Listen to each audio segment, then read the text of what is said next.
So yes, I am recording and I will post it to Blackboard later today.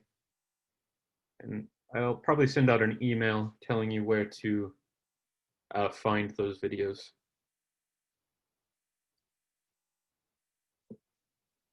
And there was another question about attendance. Yes, I did get you as you were logging in.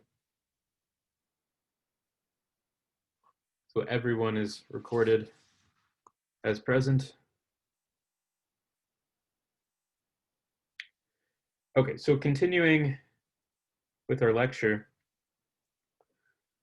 For large, say if you have 100 elements or 1,000 elements,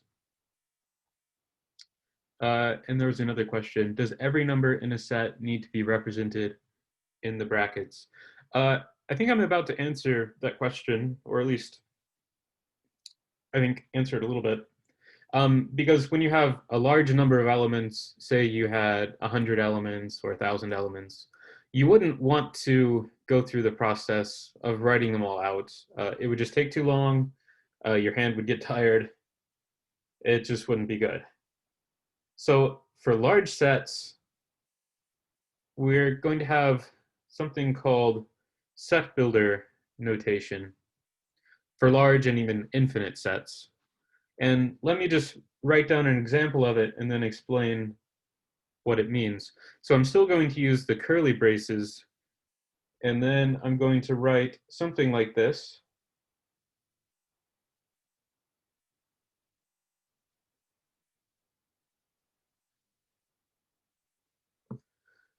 Okay, so let me tell you how to read this. So in English, you would say this is the set of x such that x squared minus 1 is equal to 0. And let me just write that down.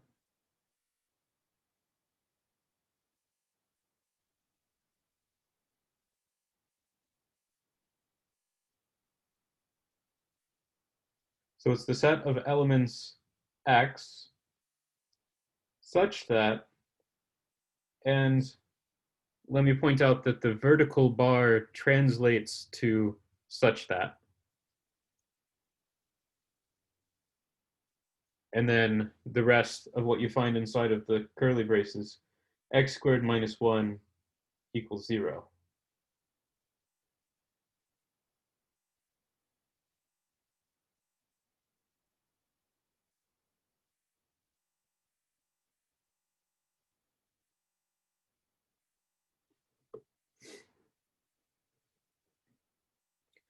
Okay, so let's work out what exactly is in this set. So what are the elements in this particular set? And this will give us a chance to practice our algebra as well.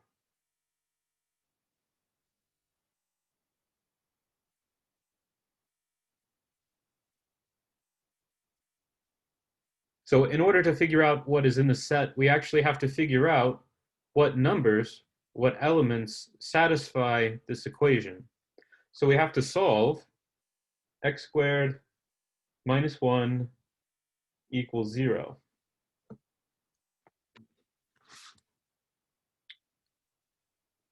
And before I get too much further, there was a question a couple minutes ago asking if I'm going to post the filled out notes. And the answer is I'm not going to put out the filled out notes, but I am going to post the outline, and I'm going to record the videos and post those. And someone just answered the question, what's in this set? And yes, you're right, it is minus 1 and positive 1. And let me just explain why briefly. So hopefully you might remember from your algebra class that x squared minus 1 is what's called a difference of squares. So we have a number squared minus, in this case, 1 squared. And these factor quite easily. It's just the first number plus the second number, so x plus 1, and then multiply that by the first number minus the second number. So that's x minus 1. And it's still equal to 0. And once you factor out a polynomial like this, you can set each of the factors equal to 0. Because in order for this stuff to be equal to 0, one of these two sets of brackets, or sets of parentheses, must be 0. So you get x plus 1 equals 0, or x minus 1 equals 0. And then you can solve these. You can probably just do it in your head, figure out what solves them. But here you would subtract 1 from both sides to move it to the right, and you get x equals minus 1.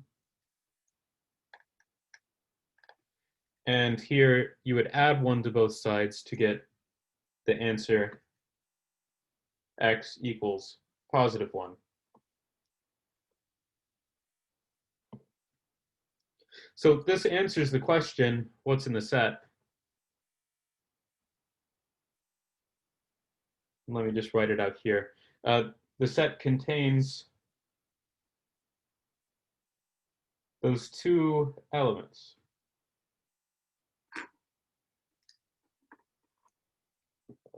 Running off the side there. The set contains 1 and minus 1.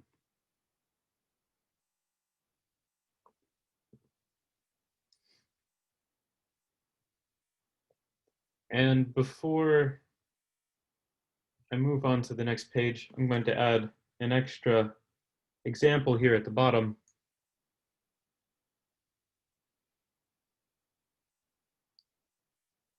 Because, well, I told you the set builder notation works for large sets, and this particular set that I wrote down only has 2 elements.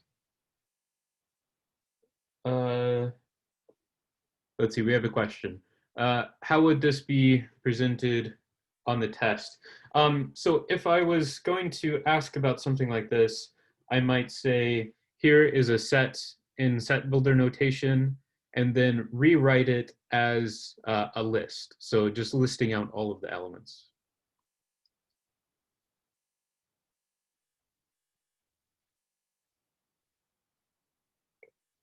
So let me try another set. Just a simple example. And I could say a set of x such that x is an even integer.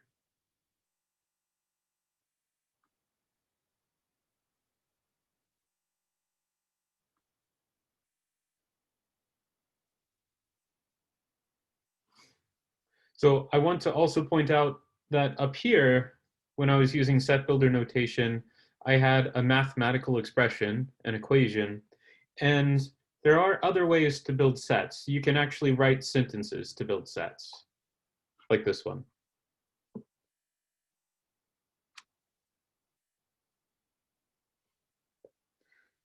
So before I go on, does anyone have questions?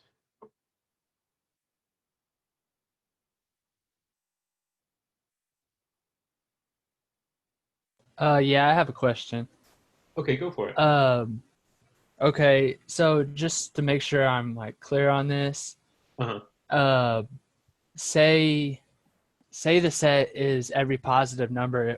I could write that x such as x is every positive number. Yes. But you might, depending on what exactly you're trying to do, you might have to be more specific. You Okay. might have to say the positive integers or the positive real numbers or something Okay. like that.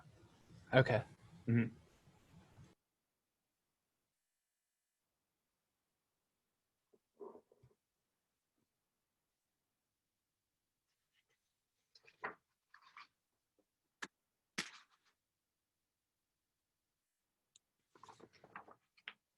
Okay, so moving on, sets can actually contain any kind of objects.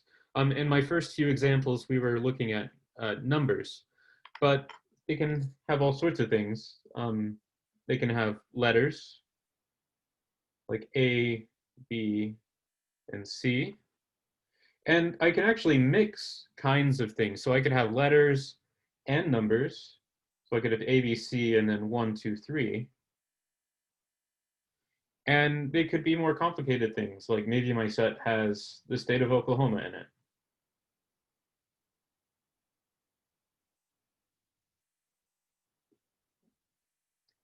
So sets are really kind of general things. You can put anything in them that you want. And something that can get a little tricky the first time you run into it is that sets can actually have sets inside of them. So like I could have a number 1, and then the next element in my set could be another set.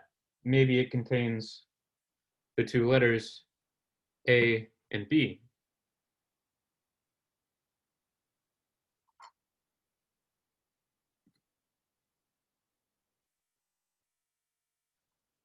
And we can add even more things. Maybe I could also have the set containing 1. Because the set containing 1 is different than just the number 1 by itself. So this is actually different from that. So this is, right. It's like Inception, that's right. Sets inside of sets. And you can even have sets inside of your sets inside of your sets. Doesn't happen very often, but sometimes it does. Hold on, man. All right, so if it's Oklahoma inside the set, then like what would be the answer? So it's not really a question, it's just a collection of objects. All right. Let's see, and I have a few questions.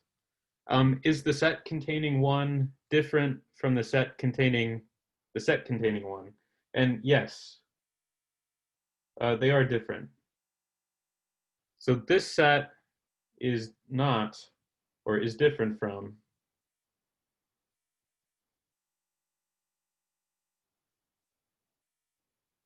this other set.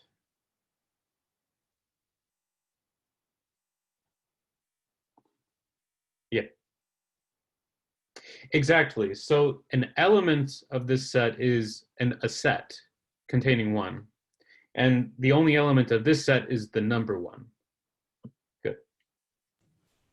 But if that's the only element, why would it be different? Well, let me just repeat it again, maybe a little bit more clearly. This set has a number in it, and that number is 1. And the only element in this set is another set. So this set has numbers, and this set has another set inside of it. And that's the real reason why they're different. Okay, so it's irrelevant that it's a 1 inside the second set and the second. Okay. Right. Gotcha. Well, not totally irrelevant, but Well, yeah, to the set. right.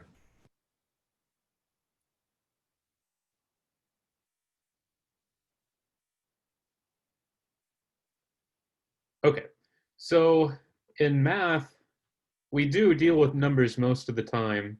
And there's certain sets of numbers that you deal with pretty much all the time that you're dealing with numbers. The first one that you would have learned about back in elementary school is the set of integers. So these are the whole numbers. And it gets the special symbol. It's like a Z, but the cross part, the part that goes across on the Z, has a double line instead of a single line. So these are things like -3, -2, -1, 0, and then you start counting positive numbers, 1, 2, 3, and that can continue forever. Okay. So we can continue to bigger negative numbers over here, or bigger positive numbers over here. So those should be very familiar. And then the rational numbers, those are the fractions. And their special symbol is a Q, like this, but then you put an extra little vertical bar inside the Q, so that it's not really the regular capital Q, it's a special symbol. Okay. And let me just say this is the set of fractions, maybe. Should be clear what I mean by that. And examples of those, of course, could be something like 1/2, maybe -7/15. And it's also important to keep in mind that whole numbers like 4 are also rational numbers, because 4 you can think of as 4/1. So even whole numbers are really fractions in disguise. And then the other common set of numbers are the real numbers. And for this set, we're going to use a capital R and then put an extra line on the vertical.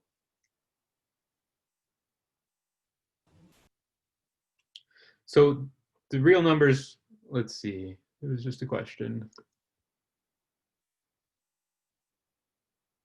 If integers can be rational numbers, can it be the other way around? Yes, so 15/1 is an integer because, well, dividing by 1 doesn't do anything. It leaves it as 15. So just like 4/1 is a whole number, 15/1 is also a whole number. It's an integer. So the rest of the numbers that you're used to dealing with fall under the real numbers. What are some good examples? Like the square root of 2 is a real number, but you probably know that the square root of 2 is not a fraction. And there's some more numbers like that, like pi, you've seen in geometry. You might have seen the number e. Let's see, there was another question. Can negative numbers have a 1 underneath? Yes. So I could add a negative number to my list here. So maybe to stick with 15, we could have -15/1. Yeah, that's perfectly fine.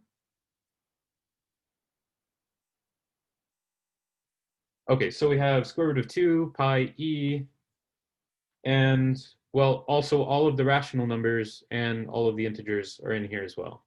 So you could still have like a third, you could have -42, all of the numbers that you're used to dealing with.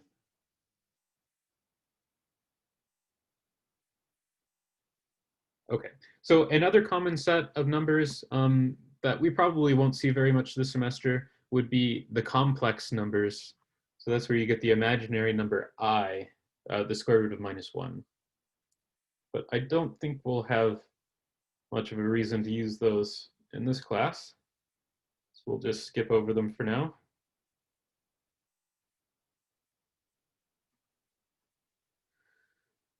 Okay, so often we want to think about the size of a set or the number of elements in a set. And in mathematics, we call this cardinality. You might have heard of cardinal numbers, and those are the ones that you use to count the number of objects, like 1, 2, 3, and so on. So if I want to find the cardinality of maybe one of the sets that we've talked about, the first one,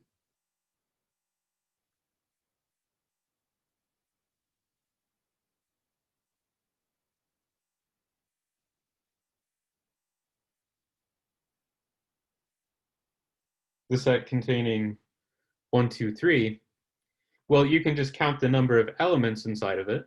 There are 3 of them. So the cardinality is 3.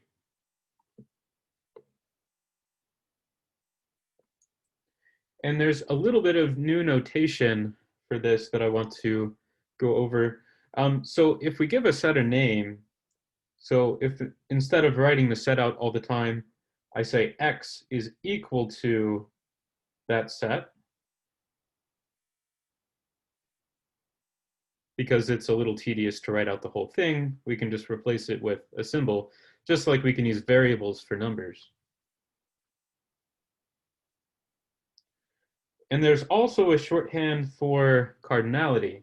So I use vertical bars around the name of the set for the cardinality. So in some other math classes, you might have run across these vertical bars to mean things like length or absolute value. And those are also ideas about size. So this is the size of a set, just like you might talk about the length of a line or a vector.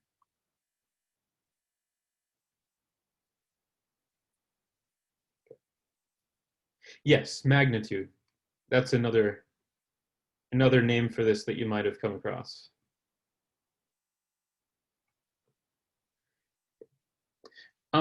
So sets can also have an infinite cardinality. And well, these are everywhere, actually. They're not rare at all. For example, the integers are infinite.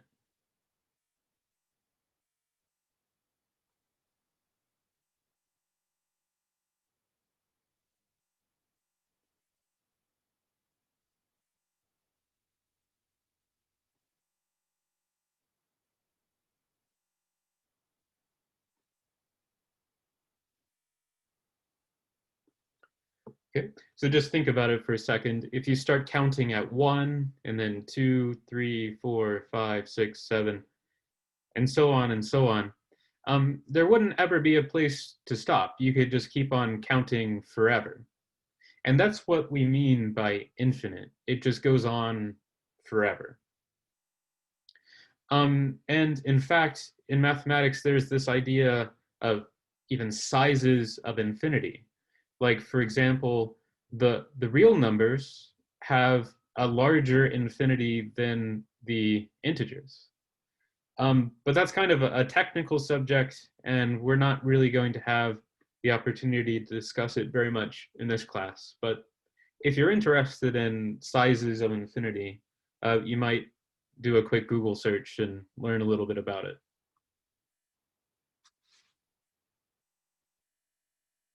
Any questions before we move on?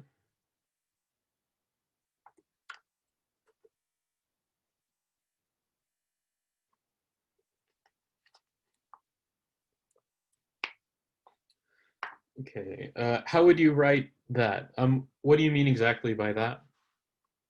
Do you mean the infinite cardinality?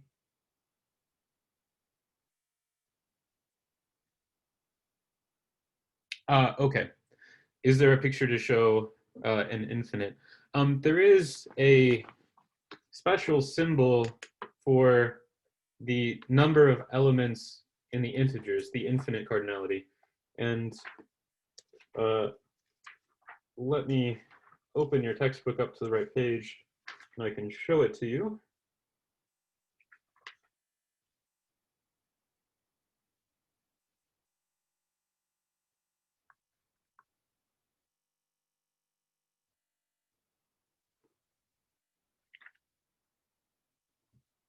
So this symbol right here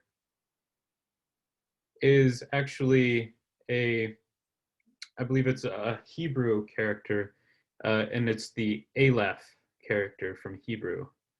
And the cardinality for the integers is called Aleph null or Aleph not, this special symbol. And for different sizes of infinity, there are different symbols. So like the real numbers have their own symbol.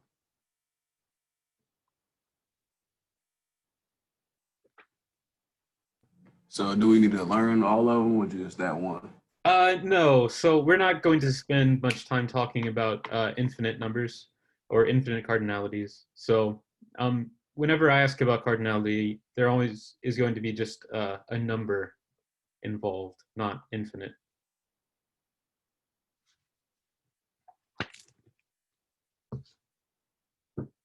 That subject can get very, very complicated.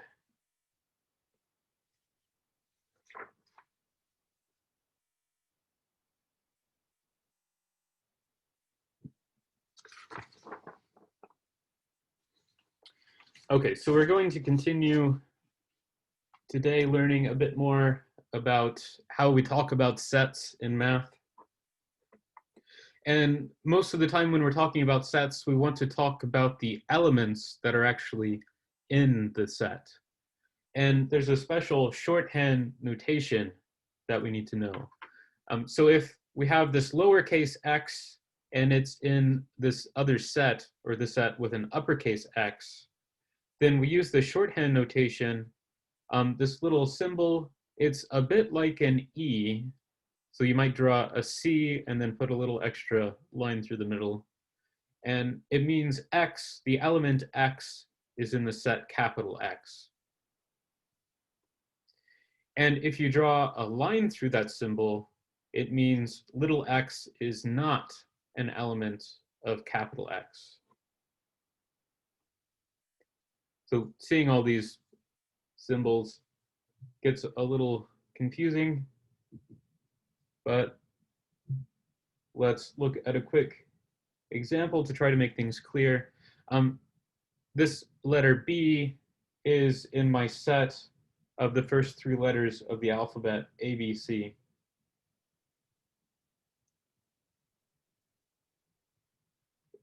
So this is shorthand notation for this sentence. The element B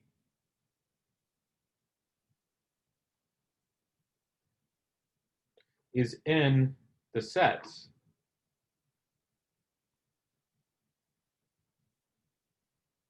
ABC.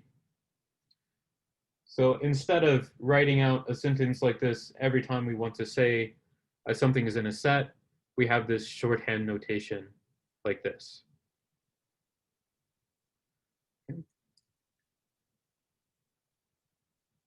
And then this reiterates something that I said earlier.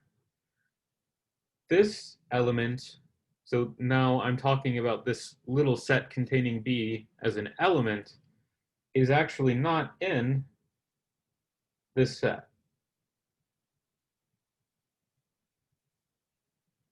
Right? Because this is a set and all of the elements of this set are letters. This doesn't have any little sets inside of it. So this is not an element of ABC.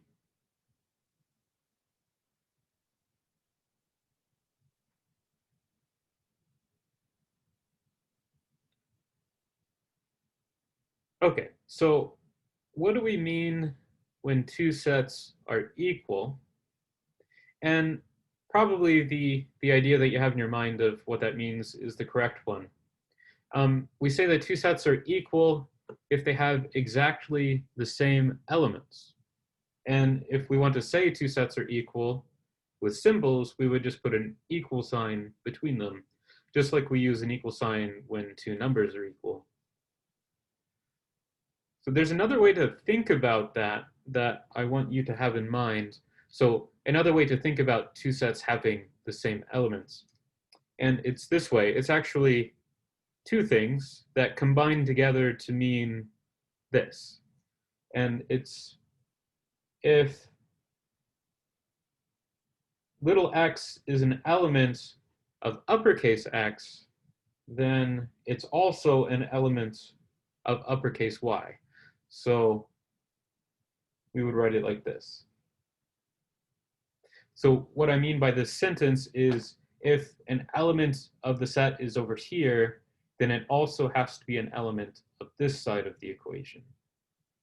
And the reverse is true as well. If little y is an element of the set Y, then it's also an element of X.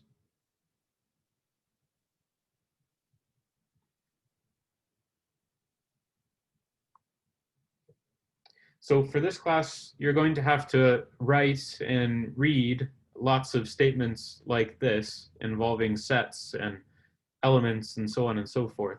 So it's a good idea to get practice making sure that you understand these sorts of expressions.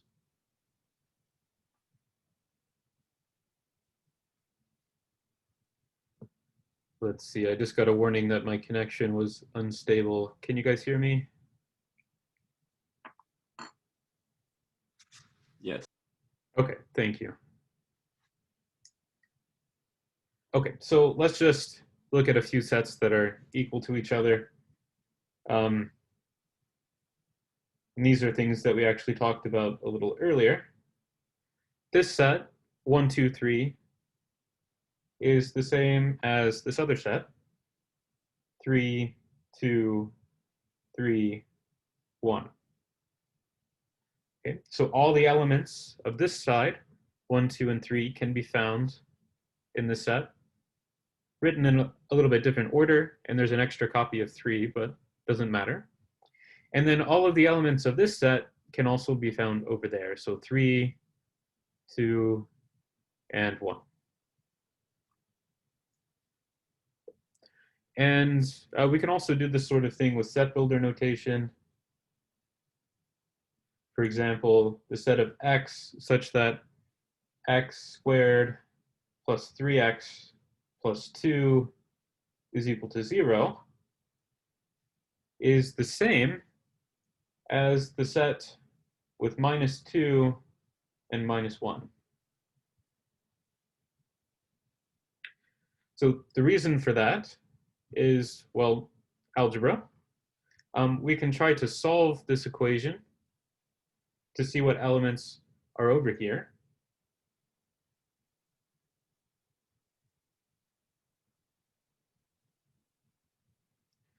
Okay, and this one factors, and what we're going to look for are two numbers that multiply together to give 2 and add together to give 3, and there aren't very many options. The only numbers that multiply, the only whole numbers that multiply together to give 2 are 1 and 2, and when you add those together, you get +3. So that's what works for our factors, x plus 2 and x plus 1. And that's why this works out, because x plus 2 equals 0, or x plus 1 equals 0. So of course, x equals -2 or x equals -1.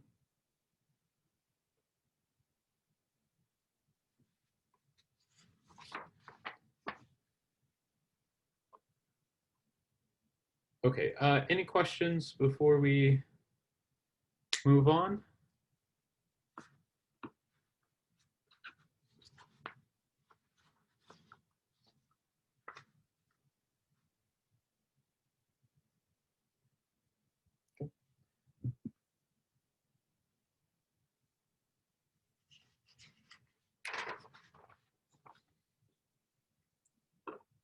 Okay, so we have a few minutes left in class, so we can get through maybe one more little topic. And now we're going to talk about the relationship between multiple sets, other than just whether two sets are equal.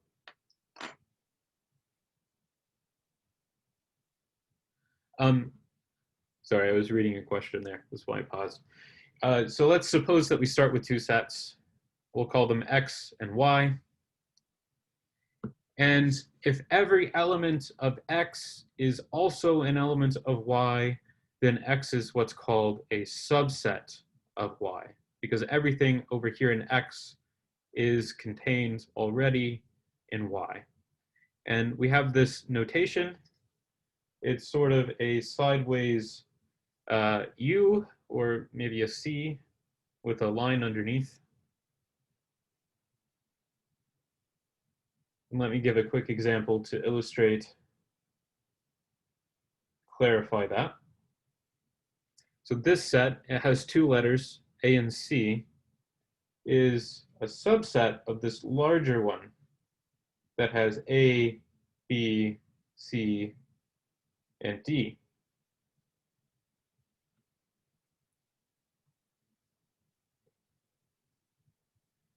And an aside here, a set can also be a subset of itself. So what do I mean? This little set, A comma C, is a subset of the set containing A and C. That's because every element in this set is an element over here. So A is an element there and there, C is an element there and there. So we can have bigger or more complicated sets as well. This is something that we discussed earlier. All of the integers are rational numbers. So if I wanted to write that down using symbols, I could do it like this. So Z stood in for the integers, and Q stood in for the rational numbers, the fractions. And we also know that all of the fractions are real numbers. So if I wanted to write that using symbols, I would say the rational numbers are a subset of the real numbers, like this.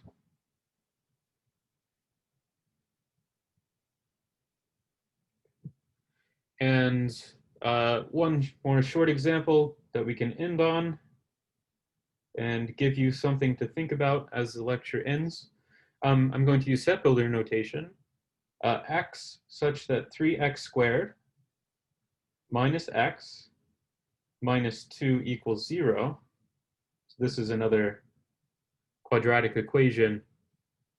This set is actually not a subset of the integers.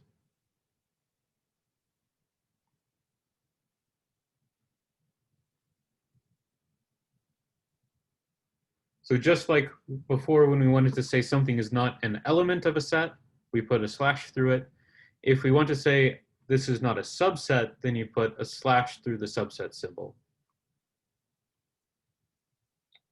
Example 2, is that always correct no matter the circumstance? Or is that just an example? You mean this one right here? This is always true. The integers are always a subset of the rationals, and the rational numbers are always a subset of the real numbers. That's true. Yeah. So that brings us to the end of class, and something that I want you to think about as we end, and maybe a little bit later when you review your notes, is why is this set not a subset of the rational number? Not a subset of the integers. So on your own, I want you to try to find the solution to this quadratic equation. Okay. So if there aren't any questions, do you have homework? That's a good question. Yes, you do, and it's already posted to the course Blackbook page. Let me show you where to find it.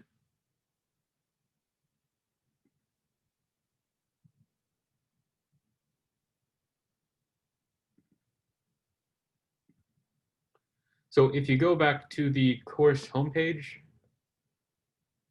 and you click on assignments, I've posted your first one. So just click through. And up here at the top, you can see the exercises from the book that you're supposed to complete and your instructions for submitting your homework. So what you're going to do is complete your homework on your own paper, and then either take a picture with your cell phone or something, or scan it in, and then upload it using this button here, Browse My Computer.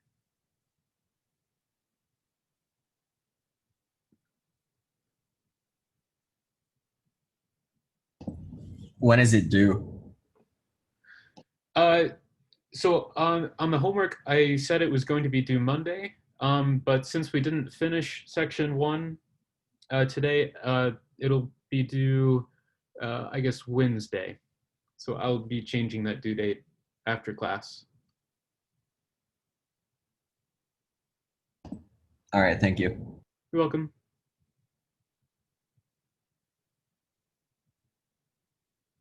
Okay, so if there aren't any more questions, I will see you guys on Friday.